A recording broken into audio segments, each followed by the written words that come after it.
Salut à tous, c'est Mougli et bienvenue pour ce 4e numéro du GDP qui va être très court par rapport aux autres parce que déjà j'ai pas beaucoup de temps pour le faire et aussi parce que niveau actualité et attraction fermée il n'y a pas beaucoup de nouveautés donc ça va aller plutôt vite et on commence tout de suite avec le petit générique.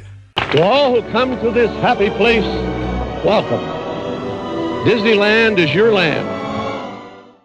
Donc je vous l'ai dit, cette semaine il n'y en a vraiment pas beaucoup mais on va quand même parler très vite fait des actualités.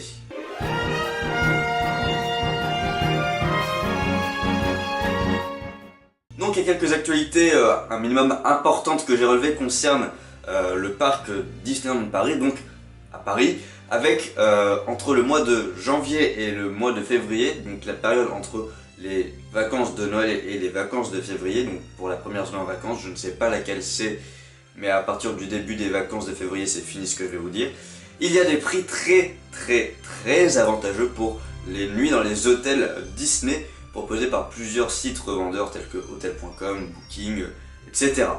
Donc quand je dis des prix très avantageux, c'est-à-dire que par exemple pour les hôtels Santa Fe et Cheyenne, on parle de 78 € la nuit, ce qui fait que la nuit là-bas est moins chère que dans certains hôtels autour du parc qui n'appartiennent pas à Disneyland. C'est quand même assez intéressant et vous pouvez même avoir des nuits par exemple à l'hôtel Newport à 190 € au lieu de à peu près 300-400 € la nuit. Ça reste beaucoup, 190 €. Mais si vous voulez profiter pleinement de votre expérience Disney et que vous avez un minimum de budget pour une chambre d'hôtel, bah, profitez-en. Sachant que, je vous le rappelle, pour les hôtels Disney, vous payez le prix de la chambre et non pas le prix par personne, comme c'est le cas par exemple dans certaines auberges de jeunesse. Donc, une chambre pour 4, 190 €. Vous y allez à 4 amis, vous divisez par 4, ça reste relativement rentable, sachant que le petit déjeuner est toujours compris dans les nuits dans les hôtels Disney. Pas besoin de rajouter le petit déjeuner. Les attractions fermées pour réhabilitation, je ne vais pas les lister cette semaine car ce sont les mêmes que les semaines précédentes. Donc je vous invite à aller voir le JDP de la semaine dernière qui vous les rappellera, ou sinon d'aller, comme je vous l'ai déjà dit, sur les différents sites, rubriques attractions, et vous allez tout en bas de la liste pour voir celles qui sont fermées.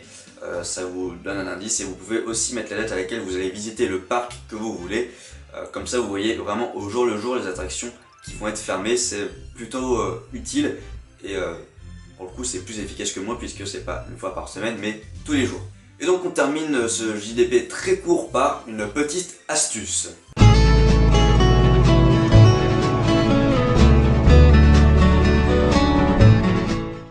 L'astuce de cette semaine concerne les applications des parcs Disney.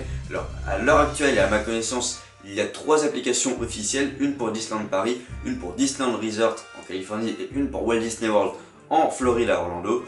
Je ne pense pas qu'ils en aient une pour Tokyo Disneyland, pour Hong Kong et pour Shanghai. Alors après je ne suis pas allé chercher non plus, mais si vous les trouvez, dites-le moi en commentaire, comme ça je réactualiserai cette vidéo. Et donc ces applications sont très utiles, qu'on soit à sa première visite dans le parc ou qu'on soit un habitué, comme quelqu'un qui irait 3-4 fois par mois par exemple, parce que tout simplement elle nous permet d'avoir le plan du parc. Donc pour les personnes qui visitent pour la première fois, c'est plutôt utile, même s'il n'y a plus de plan disponible au moment où ils arrivent, de pouvoir se repérer dans le parc en voyant qu'à tel endroit il y a telle attraction et tel restaurant et telle toilette, parce que oui, ils mettent aussi des toilettes sur les plans et c'est plutôt utile. Et en plus vous avez toutes les informations telles que vous l'auriez sur un plan papier. Et vous avez les temps d'attente qui sont actualisés assez souvent, qui vous permettent donc de savoir quelle attraction il n'y a pas beaucoup d'attente, dans le secteur où vous êtes, quelles attractions vous pouvez faire sans trop attendre. Si vous avez un fast-pass qui est pour dans 1 heure ou 2, vous avez le temps de voir quelles attractions vous pouvez faire en attendant d'utiliser votre fast-pass, donc c'est plutôt utile. J'aime beaucoup aussi le design des applis, sachant que donc à chaque fois c'est valable pour les 2 ou 4 parcs, selon si c'est pour Disneyland Resort, Disneyland Paris ou Walt Disney World, et aussi pour le petit complexe Disney qu'il y a à côté, à savoir donc Disney Village chez nous, Disney Springs à Walt Disney World et Downtown Disney à Disneyland Resort en Californie. Donc ces applications sont disponibles sous iOS et Android, pas encore sous Windows Phone, mais j'ai entendu dire que ça allait arriver, donc wait and see, hein, comme on dit. Ça pourrait être sympa quand même si à l'heure actuelle sur Windows Phone il y a des applications non officielles pour certains parcs, qui sont plutôt bien. Voilà, on va pas se mentir, elles sont quand même assez bien. J'en parlerai peut-être plus tard, même si c'est parce que je suis pas là pour faire de la pub normalement. Voilà. Donc c'est la fin de ce cours JDP. J'en profite, si vous l'avez vu sur Twitter, j'ai une annonce à vous faire.